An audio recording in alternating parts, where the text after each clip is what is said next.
You have seen him all over the independent scene. You have seen him in WWE, Ring of Honor. You've seen him on YouTube, all over social media. Please join me in welcoming Lio Rush. How's it going?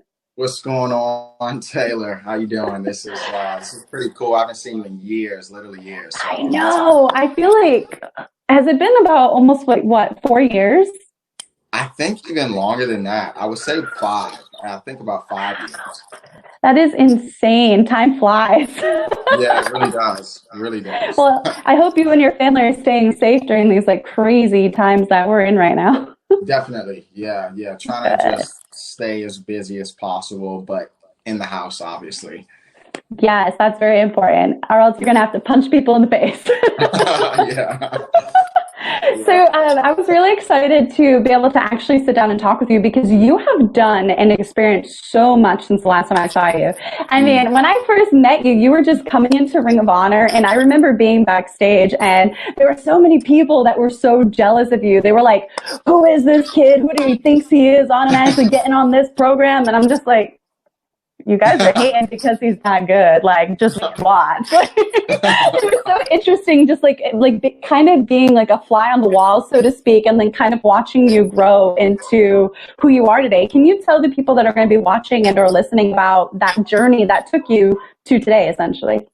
Yeah, man, it's so crazy. I was literally a baby. I was like a baby when I first got into Ring of Honor.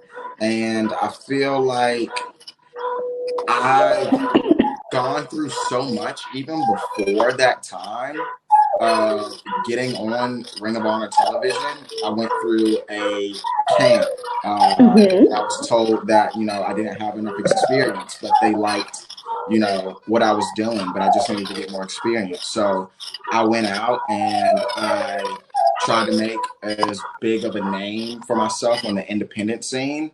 And I came back to Ring of Honor for a second tryout, and they ended up, really respecting what I did to get to that second tryout. And I think it was literally the night before that tryout, and a call was made saying that, hey, I know Lio is coming to this tryout right now, but just letting you know that he took a really nasty spill last night. And I remember the night before, I didn't get caught from a dive, and I literally took the worst back bump Oh, ever.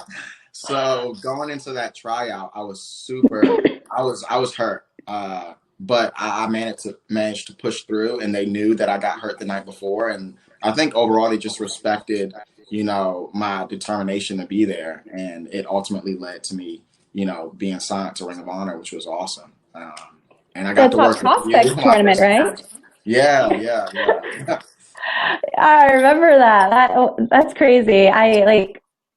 It's just crazy. Like seeing you then and then seeing you through the top prospects tournament. I mean, you also spent time doing stuff in like CZW and then obviously NCW and then like you fast forward through this journey and you're getting to release your own music and kind of essentially living life on your own terms, which I think should be more people's ultimate goals. It's pretty awesome. Definitely, definitely. Yeah, I'm such a hands-on person, and I like just the pace of which I work. I feel like I need to be in control. And the past 3 years have been extremely challenging for me because I've had no control over anything that I did. So yeah, it definitely takes a lot of control for me.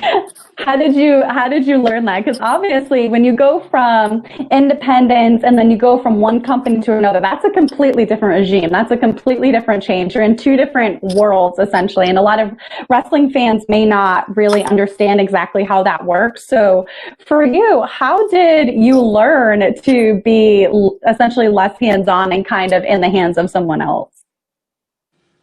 Um, I feel like I never truly learned it completely. I feel like it was definitely a struggle for me. It was a challenge. Like I said, I like being in control of what I'm doing, and uh, yeah, it was rough. I think I learned as time went on, Mhm. um, but it definitely took some patience, which I learned a lot of while I was there.